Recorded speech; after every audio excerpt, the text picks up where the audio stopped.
Well, I have a message this morning, and it's probably 12, 15 minutes, so I want to continue talking about the slow work of God because it just feels good. I don't have another word for it. It feels like the right, I don't even like using that word. I feel impressed upon to continue talking about the slow work of God. Bless you. So just good morning, my friends. Thank you for allowing me to share a message with you. We're just 2 weeks away from our summer schedule, right? And for me, I'm excited about it. You might have felt that a little in what I was sharing. And maybe you're not excited, but maybe you are. But over time, I'm feeling like this is one of those chrysalis things. You know, it's like, okay, it's getting here. What's it going to be? And then I feel like it's going to be just a thing that just comes out and it's beautiful, and I don't know, that it'll be good. And last week we did talk about a chrysalis. We talked about transforming and trusting the process, that we're not really in charge of that. Most of it's just simply accepting, like, okay, I'll be a part of this. I'll be a part of this life. And largely, life is about trusting the process, believing something good is going to happen in the midst of uncertainty, I think is what it is. So this week, we're going to dive into another aspect of the slow work of God. And it's this idea that we are, as Molly talked about, walking together on the journey.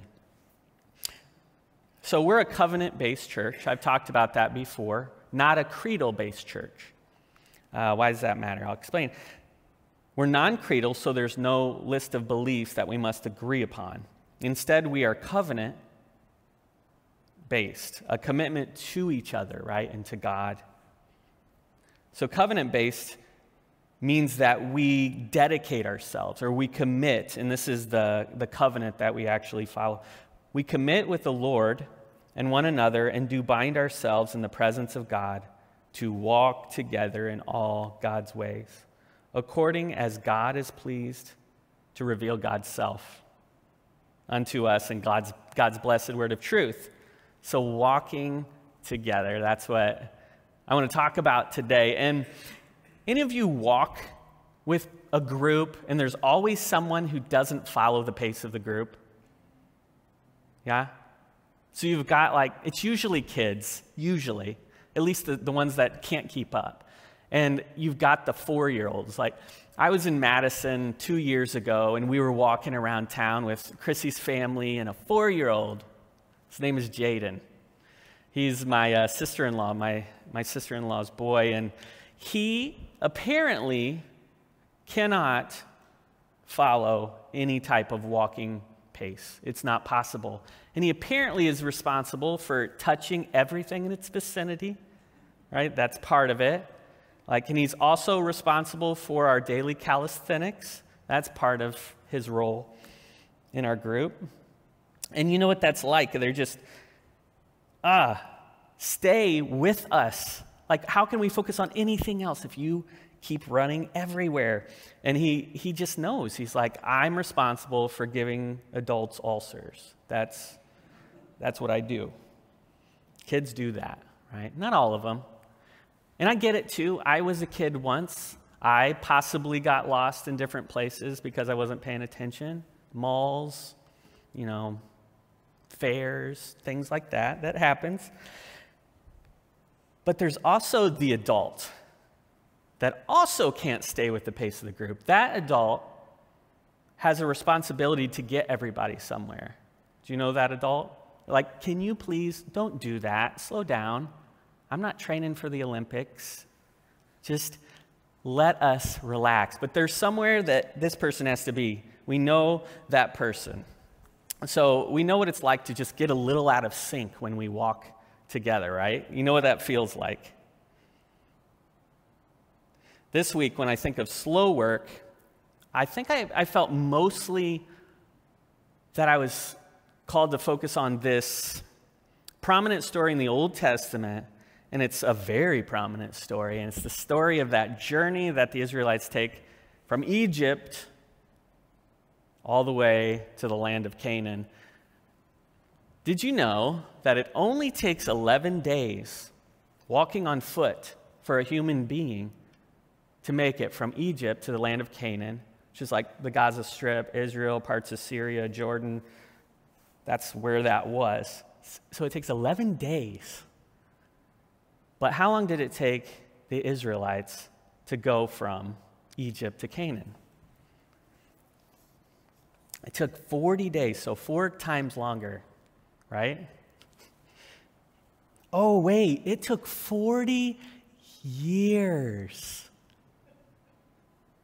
Like, how many 4-year-olds were they dealing with? 40 years it took.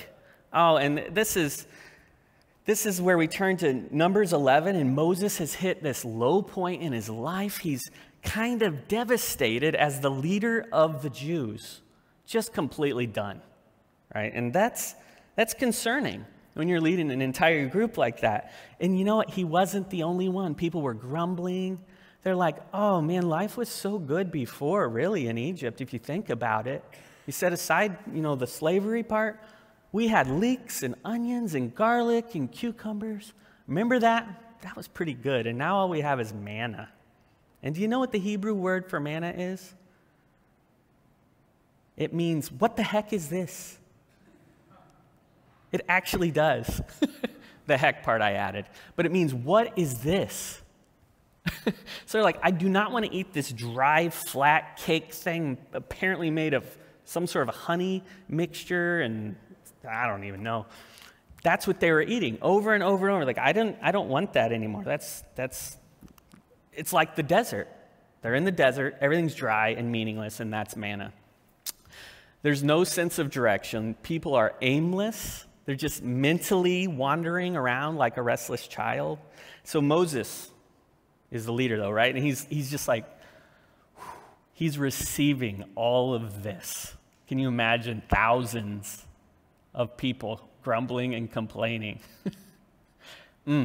So he's feeling all of this, and so we turn to Numbers 11, and I'm using the NRSV. Numbers 11:14, it says, I'm not able to carry all this people alone, for they are too heavy for me. If this is the way you're going to treat me, put me to death at once. This is Moses. If I have found favor in your sight, and do not let me see my misery. So Moses is feeling super alone. He feels like he's the only one responsible for the entire journey, like he's the one that does all the ministry, and no one else does, and it's up to him.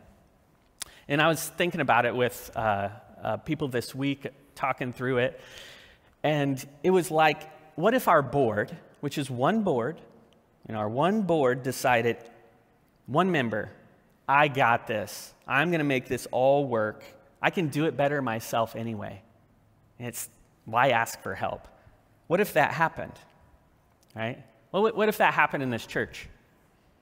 Not good things. Not good things at all. Whatever that thing is, it might actually get done quicker. It's not going to be pretty, because that is just not how we do things, right? So we're a covenant-based church. We do things. We commit to walk together. So I thought about that, and I realized that's how I grew up. Like in America, I actually grew up to believe that success was figuring out how to do it yourself, right? And that's brings a lot of emotion for me and maybe some pain, because that's too much pressure. That's too much pressure for one person. When you're a kid, when you're a teenager, when you're a young adult, this pressure that says, I got to figure this out. Failure is asking for help. I grew up that way. Like, that was normal. I even remember the first time after getting married, it was probably 2 or 3 years in, just thinking, I do not really know how we're going to pay our mortgage next month. Lena had just been born, our oldest, and I had no idea. And then I got a call from someone who said, I just got a really big bonus. Can I give you part of it? Like, whoa. And you know what I said? I can't.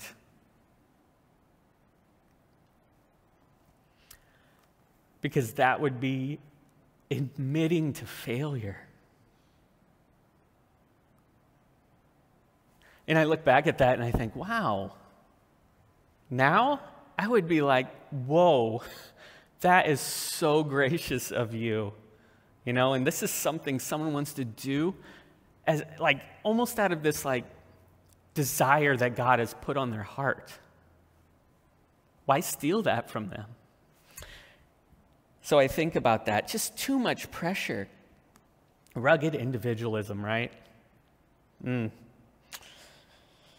Moses feels like it's all on him. So in Numbers 11:16, we'll read that God had a different plan for all of them.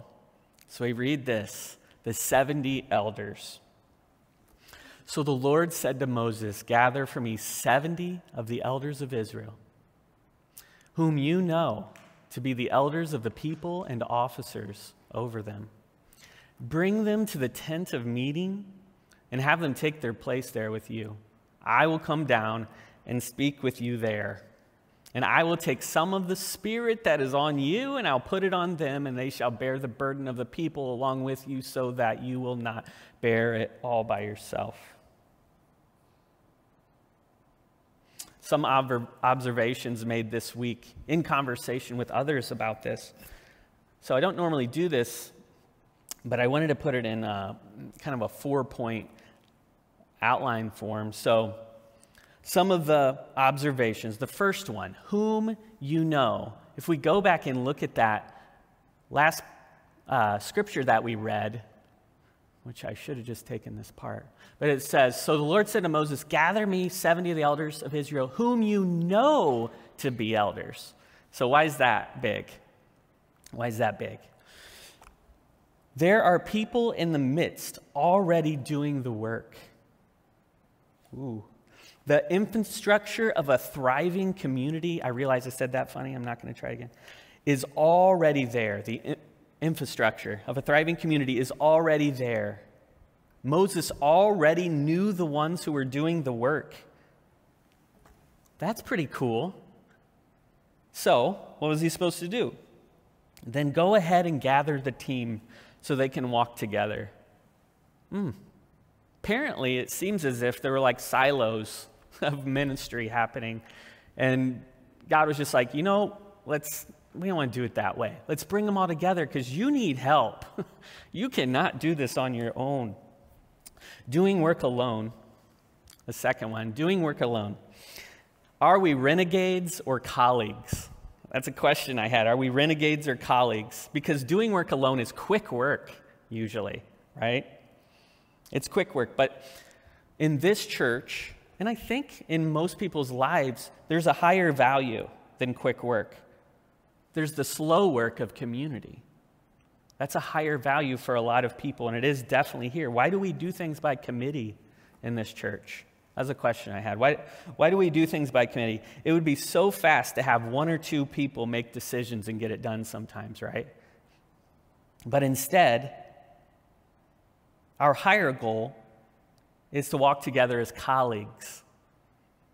Our higher goal is not actually being renegades. Our higher goal is to act together as colleagues. So you know what I think is ironic about that? A major tenet of congregationalism is to be free thinking. Do you know what the Webster Dictionary meaning of renegade is? Free thinker. It's like, okay, you got me there.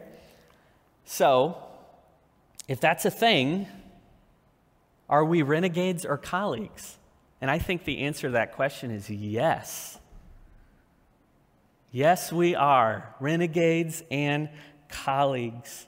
We are gifted, right, as individuals with ability to critically think and allow the Holy Spirit to discern, right, what is good and where we're called. That's part of our tenet. We are also not confined by a man-made authority structure. That's part of it. That is kind of a free-thinking renegade style. And we're also covenanted, right? We're also dedicated to walk together as God's hand leads us. So, yes, we are renegades and we're colleagues. Right? Our covenant proclaims the higher calling, though. This is the kicker, I think. The higher calling is to be colleagues. Not to say that being free thinking is not a value or not a calling, but the higher calling seems to be being colleagues. It's in our covenant statement. I was saying to Molly, we should get a banner up here that has the covenant statement on it, because I think we really focus on that here. It's a high value to walk together, to be colleagues. Third thing, easing the burden. It's always slower when we work together, but it's good. That was part of what we talked about this week. Working alone can be quick, but what does it lead to lots of times? Burnout, depression. Moses is like, God, kill me now. It's not the first time someone felt that way in the Bible. It's not the first time anyone's felt that way here today. That's how he felt, though, and Moses said that. He can't do it alone. But we realize we're really running on all cylinders when we each offer gifts as part of the team. And it's not just large investments, but it's small investments. And when you feel like you're the only one carrying the burden, it's just devastating. Someone mentioned being a mom. That just feels like that sometimes. And I think about single parents. Yeah, it would be really beneficial to have a community of support. So working together, walking together just eases that burden. And lastly, this observation is opening the door. Opening the door, and when we work together, I think we find out what we're made of, and it starts opening doors. And an example of that is St. John's homeless shelter. It opened a door. What did it open a door to? It opened a door. We found out what people have experience in. Right? I'll name a few examples. Doing this helped us realize some people love and have experience in large meal production. That was a thing. Past shelter service, so they knew what to expect. They were people that donated meat and other things, and so we had people that are givers. So we saw that. And then working together, lastly, opened another door. It opened a door to find out what people love, what they love to do. I found out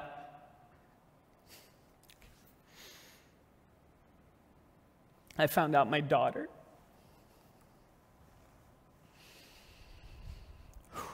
She loves food prep.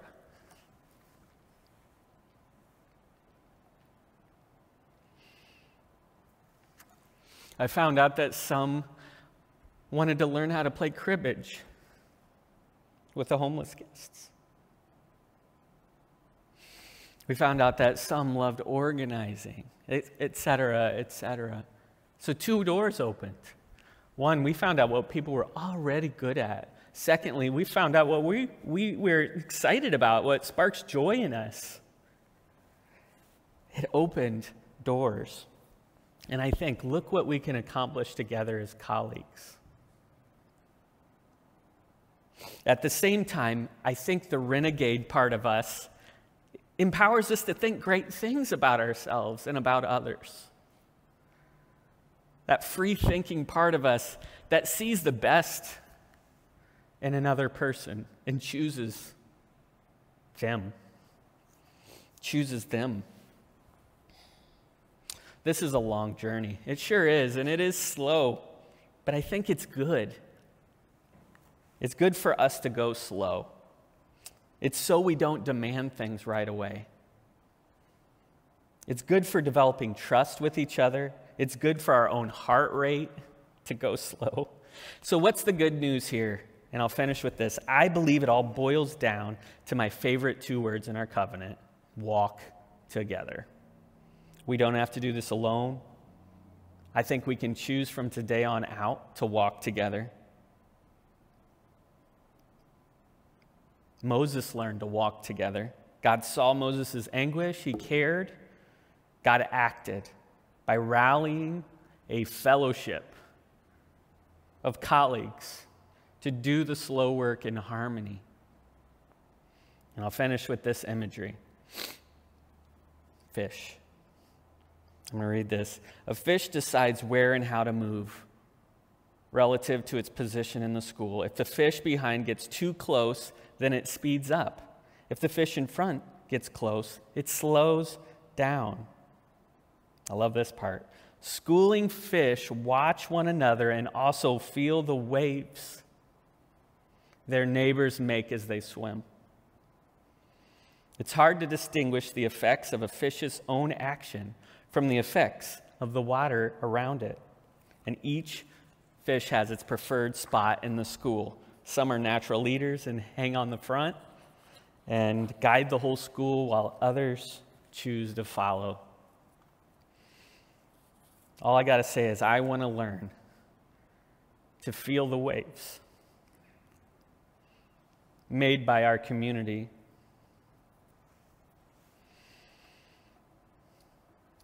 I want to know from here to here that God's Spirit is leading us. And may we never get ahead of each other. And may we never leave someone behind. I'll invite Molly up. Lastly, may we learn the slow work of walking together. Amen.